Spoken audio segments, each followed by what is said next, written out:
कजरी तीज के त्योहार पर कांवरिया पृथ्वीनाथ व दुखहरण नाथ मंदिर पर कई लाखों की संख्या में आने का अनुमान। कजरी तीज के त्योहार पर पंचायत विभाग का स्वच्छता अभियान। कजरी तीज त्योहार के दृष्टिगत 24 तारीख से लेकर 27 तारीख तक रूट डायवर्जन। स्कूलों में रहेगा अवकाश। सुरक्षा के पुख्ता इंतजाम। खबर उत्तर प्रदेश गोंडा जिले से है, जहां कजरी तीज त्योहार को लेकर जिला प्रशासन युद्ध स्तर पर तैयारी में जुटा है। अयोध्या सरयू घाट से पैदल कांवरिया जल लेकर पृथ्वीनाथ मंदिर पर आते हैं। कर्नलगंज सरयू घाट से लाखों की तादाद में शिव भक्त कांवरिया जल भरकर पृथ्वीनाथ व दुखहरण नाथ मंदिर पर 25 अगस्त से जलाभिषेक शुरू करेंगे, जो 26 अगस्त तक जारी रहेगा। जब मीडिया की टीम सरयू घाट पर पहुंची तो वहां साफ सफाई हो रहा था। वहीं व्यवस्था देखने पहुंचे कर्नलगंज के विधायक अजय सिंह व कर्नलगंज के नगरपालिका अध्यक्ष प्रतिनिधि मौजूद रहे। सीढ़ियां बनाई गई। सरयू घाट से लेकर गोंडा बाबा दुखहरण नाथ मंदिर हाईवे रोड सड़क के डिवाइडर पर लगे घासों को पंचायत विभाग स्वच्छता अभियान चला रहा है। 3 ब्लॉक के सफाई कर्मचारियों को लगाया गया और स्वास्थ्य विभाग ने CHC व PHC पर स्वास्थ्य टीम लैस कर रहा है। सुरक्षा के लिहाज से पुलिस बल की तैनाती की गई और मजिस्ट्रेट व अधिकारियों की ड्यूटी लगाई गई है। कजरी तीज त्योहार पर कांवरियों को देखते हुए 27 तारीख तक रूट डायवर्जन किया गया है। DM प्रियंका निरंजन व SP विनीत जायसवाल ने सरयू घाट पर पृथ्वीनाथ मंदिर परिसर और बाबा दुखहरण नाथ मंदिर की व्यवस्था की जानकारी ली है। BSA का निर्देशित किया गया है कि कांवरियों के मार्ग पर स्थित विद्यालय बंद रहेंगे। डिग्री कॉलेज चौराहे से लेकर बाबा दुखनाथ मंदिर तक सड़क पर बांस बल्ली लगाई गई है, ताकि लोग लाइन से होकर कांवरिया जल चढ़ाने पहुंचे। अव्यवस्था ना हो, जगह जगह CCTV कैमरे से की जाएगी निगरानी। मंदिर परिसर से लेकर रोड तक CCTV कैमरे लगाए गए हैं। कजरी तीज त्योहार से दृष्टिगत रूट डायवर्जन प्लान, यातायात व्यवस्था एवं श्रद्धालुओं की सुगम यात्रा के लिए हल्के एवं भारी वाहनों का निम्नानुसार डायवर्जन रहेगा। तीज में श्रद्धालुओं की संख्या बढ़ने की संभावना है, क्या है थोड़ा बताएं। मैं जगदम्बा प्रसाद तिवारी, महंत पृथ्वीनाथ महादेव मंदिर। इस बार कजरी तीज मेले का भव्य तैयारी किया गया है। विगत वर्षों की अपेक्षा में काफ़ी कुछ नई तैयारियां की गई है, क्योंकि प्रतिवर्ष श्रद्धालु भगवान शिव के जलाभिषेक के लिए बढ़ते ही जा रहे हैं। तो इस बार काफ़ी संख्या बढ़ने की संभावना को देखते हुए मेला परिसर में साफ सफाई, पेयजल, शौचालय आदि सारी व्यवस्थाएं जो है बहुत भव्य तरीके से प्रशासन के द्वारा कराया गया है और बहुत दिव्य भगवान की कृपा होगी, बहुत अच्छा कजरी महापर्व संपन्न होगा। यहाँ CCTV कैमरे कहाँ कहाँ लगाए गए हैं? क्या श्रद्धालुओं के लिए इस बार रास्ते जो DM साहबा आई थी प्रियंका निरंजन जी ने, उन्होंने क्या इस बार एक नया गेट कोई खोलने की बात कही थी? 2 चल रहा था, 3 गेट की बात आ रही है, क्या है? नहीं, जिसमें चर्चा ये हो रही थी कि गर्भगृह में जो 3 गेट हैं तो तीनों गेटों से पनारा लगाने की जो है व्यवस्था बात चल रही थी, वो पनारे की व्यवस्था नहीं हो पाई। अंदर बैरिकेडिंग अलग से और कराया जा रहा है कि ताकि श्रद्धालुओं को एक गेट से प्रवेश कर 2 गेटों से निकाल के बाहर किया जाए, निकलने में सुगमता रहे। और व्यवस्थाएं CCTV कैमरा की जो आपने पूछा है, पूरा मंदिर परिसर CCTV कैमरा से लैस है। नई व्यवस्था ये कराई गई, पूरी मेला परिसर हमारा जो है एक अलग उसकी ऑफिस बनाई जा रही। पूरा मेला परिसर हमारे CCTV कैमरा के नज़र में रहेगा। ये नई व्यवस्था है। साफ सफाई को लेकर क्या कहना है? दिव्य व्यवस्था है। ब्लॉक के तरफ सफाई कर्मी लगाए गए हैं, बड़ी अच्छा सेवा कर रहे हैं। ये आपके पोखरा एक नया बना है, इस बार उसको लुक लेकर क्या कहेंगे आप? पर्यटन विभाग के तरफ से उस मंदिर को अच्छी खासी धनराशि स्वीकृत कराई गई है, लेकिन जो कार्य हो रहा है वो हमको जो है कुछ संदिग्ध दिखाई पड़ता है। एक तरफ तो कुछ उसमें दिखाया गया है और दूसरी तरफ एकदम पत्ता नहीं लगाए गए हैं, बहुत ऐसी चीज़ें भी अधूरी हैं, उसको लेकर क्या कहेंगे आप? उसको लेकर कहेंगे कि जब पर्यटन विभाग वालों से बात करते हैं तो कहते हैं महाराज जी कोई विवादित है, और जबकि हमारा पूरा उधर कंट्रोल में था, लेकिन अब कैसे क्या कर रहे हैं कुछ स्पष्ट वार्ता मुझसे नहीं कर रहे हैं। मंदिर परिसर आपका है, तो आपके नज़र में क्या लग रहा है, विवादित है नहीं है? विवादित नहीं है, निर्विवाद है वो। आज तक मैं ये नहीं जान पाया कि हमारे मंदिर का जो पर्यटन विभाग से जो कार्य कराया जा रहा है इसके ठेकेदार कौन है, काफ़ी जानने का मैंने प्रयास किया कि कौन सा ठेकेदार यहाँ व्यवस्थाएं की गई इस बार, और कितनी संख्या में श्रद्धालु की अनुमान है यहाँ से जल भरने की?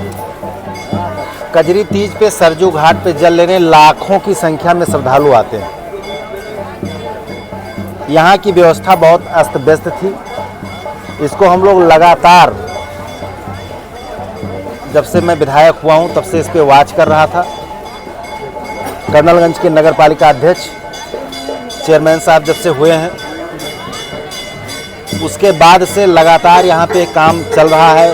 सीढ़ियों में सुधार, मेन रास्ते में सुधार, अंत्येष्टि स्थल का सुधार, सभी मंदिरों का अगल बगल कायाकल्प, टाइलिंग, बहुत अभूतपूर्व सुधार हुआ है यहाँ पे और बहुत अच्छा काम हुआ है। प्राणायाम स्थल, लाइट, प्रार्थना स्थल, सब कुछ बदल चुका है सरयू घाट का।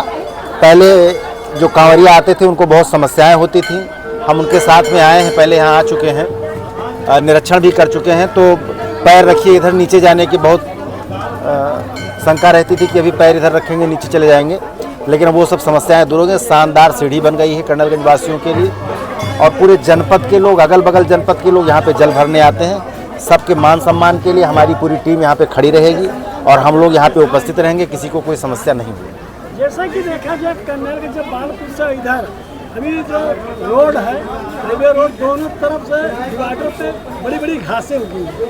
उसको अगर हटाया जाता तो क्योंकि कांवरिया थक जाते तो उसी में बैठ जाते, मगर ऐसा हो नहीं रहा। नहीं, मैंने पीडब्ल्यूडी विभाग से सुबह ही फ़ोन किया है कि आज किसी भी तरह ये घास भी हटाई जाए, जहाँ जहाँ रोडों पे गिट्टियाँ पड़ी हुई हैं उसके लिए भी मैंने कहा है इसकी साफ़ सफाई करके, ताकि नंगे पाँव चलने में दिक्कत ना हो। शुरू भी हो गया और वो काम भी शुरू हो गया है। था पहला पार्ट अब हो चुका है लगभग, कुछ काम यहाँ बचा है वो चल रहा है। दूसरे पार्ट में उधर का सौंदर्यीकरण जल्दी से जल्दी होगा। जैसे उस तरफ के लोग ज़्यादातर आते हैं लखनऊ बाराबंकी, क्योंकि पुल के उस पास से ज़्यादातर भीड़ डिवाइड करते ताकि उधर से लोग जल भर के नहीं, उधर से सीढ़ी का काम चल रहा है, आपने देखा होगा, आप एक बार निरीक्षण कर लें। एक बड़ी लाइट भी वहाँ लग गई है जिससे रात में प्रकाश की व्यवस्था रहेगी, और आगे वहाँ की सड़क और सीढ़ियों का सौंदर्यीकरण भी चलेगा होगा। कि हमें अगर जान का खतरा पर कोई घटना घटती है तो इसके जिम्मेदार अखिलेश यादव होंगे, इसको लेकर पूजा पाल एक बहुत विधायक बाद में है, पहले वो अपने उनके पति की हत्या हुई थी, एक बहुत बड़ी पीड़िता थी, जिनको योगी सरकार में आदरणीय पूज्य महाराज योगी जी के द्वारा उनका जो उनकी समस्या थी, जो परेशानी थी, उसका निदान किया गया है। उसके लेकर उन्होंने धन्यवाद उनको दिया था। उसी में समाजवादी पार्टी ने उनके साथ बहुत गलत व्यवहार किया, तमाम सोशल मीडिया पे गलत तरीके से लिखा पड़ी, फर्जी टिप्पणियां उनके साथ की गई है, लेकिन भारतीय जनता पार्टी परिवार और हम लोग उनके साथ खड़े हैं।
मोड़ पर। क्या नाम है आपका? तरुण कुमार दुबे।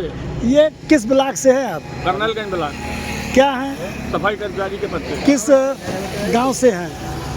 गांव कौन है आपका? गांव पोस्टिंग चतरौली है हाँ। और घर नारायणपुर साल है। अच्छा, कितने कर्मचारी यहाँ पे मौजूद हैं? अब यहाँ पर लिस्ट में तो कम से कम 11 है। हाँ। मौके पर कई लोग हैं? मौके पर कुल 8-9 लोग हैं। अच्छा, तो क्या इसमें भी धोखेई हो रही है? हाँ, होती कुछ नहीं करते बराबर। कुछ करते हैं, कुछ हाँ, कुछ करते हैं, कुछ भाग गए। भाग शुभ अवसर पर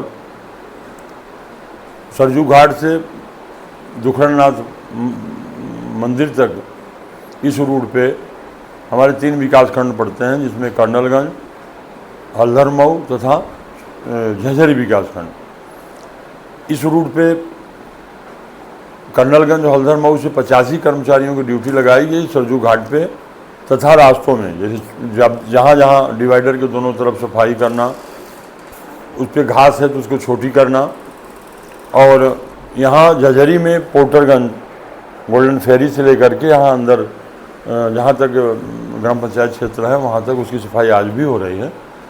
और यहाँ लगातार ये सफाई कि वहाँ पर गंदगी न होने पावे, और ये मेंटेन रहे।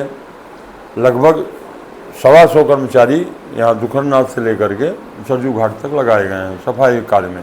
साथ ही रास्ते में जो विद्यालय हैं उसमें तथा जो सामुदायिक शौचालय बने हुए हैं उनको साफ सुथरा करके उनको रखा जा रहा है। ज़रूरत पड़ने पे विद्यालय का प्रयोग हो जाएगा उनको रुकने के लिए। वहाँ पे ग्राम पंचायतों द्वारा लाइट की व्यवस्था तथा पानी वगैरह की व्यवस्था कराई जा रही है ग्राम पंचायत के स्तर से। जो रास्ते में विद्यालय हैं उनके रुकने की अगर आवश्यकता होगी तो वहाँ रुक करके कुछ देर आराम कर सकते हैं। इसी तरह ये दूरी लगभग 25 किलोमीटर के लगभग सरजू घाट से लेकर के या 25 से 30 के बीच में यहाँ गोंडा तक का है, घाट से लेकर यहाँ तक, यहाँ पे कर्मचारी लगे हैं। तथा एक दूसरा जो मार्ग है सरजू घाट से लेकर के कटरा विकासखंड होते हुए आर्यनगर से होते हुए पृथ्वीनाथ मंदिर पे, ये लगभग 47 से 50 दो रास्ते हैं आर्यनगर से। एक शॉर्टकट रास्ता है, एक आगे बढ़ के है। इसमें 50 किलोमीटर की लगभग दूरी है। इन दोनों रास्तों पे विकासखंड कटरा के 35 कर्मचारी पूरे रोड पे लगे हुए हैं, और रुपईडी के कर्मचारी वहाँ पे मंदिर पे सबको सेक्टरवार बांट दिया गया। वहाँ के लगभग सफाई कार्य पूर्ण हो चुका है। आज वहाँ तालाब में, जैसा जिलाधिकारी महोदय ने कल निर्देश दिया था कि जलकुंभी उसमें थी उसको हटाया जा रहा है। एक नाव की व्यवस्था भी की गई कि वहाँ एक नाव भी रहेगी, उस नाव के सहारे भी जलकुंभी को हटाया जाए, और यह मेंटेन रखा जाएगा। रास्ते में जो हमारे श्रद्धालु हैं, ग्राम पंचायतें जो पड़ेगी उनके बीच में रुकने की, पानी की व्यवस्था, और साथ ही साथ जो रास्ते में अगर कोई पशु हैं जो किसी प्रकार से न आने पाए उनकी देखरेख की व्यवस्था करने रोड पे देख रहे हैं कि रात हो या दिन, रात में ज़्यादातर ये अन्ना पशु रोड पर बैठे रहते हैं जिससे खतरा बना रहता है। तो जिस दिन कजरी तीज की रात में भीड़ रहती है, लोग पैदल चलेंगे, अगर ये बीच में आ गए और कहीं कुछ दिक्कतें आई तो उसको लेकर क्या तैयारी की गई? इसके लिए विशेष तौर से सबकी ड्यूटी लगा दी गई है दोनों मार्ग पर, सरजू घाट से लेकर के कर्नलगंज तक तथा सरजू घाट से लेकर पृथ्वीनाथ तक। पृथ्वीनाथ के दोनों रास्तों पे कर्मचारियों की ड्यूटी लगी है। पशु चिकित्सा विभाग वो भी अपने कर्मचारियों के साथ में सहयोग मतलब कोऑर्डिनेशन कर रहे हैं कि उस समय कोई भी पशु सड़क पर न रहे, सड़क से उनको संबंधित गौशाला या उनको आश्रय स्थलों में भेज देने की व्यवस्था बनाई जा रही है।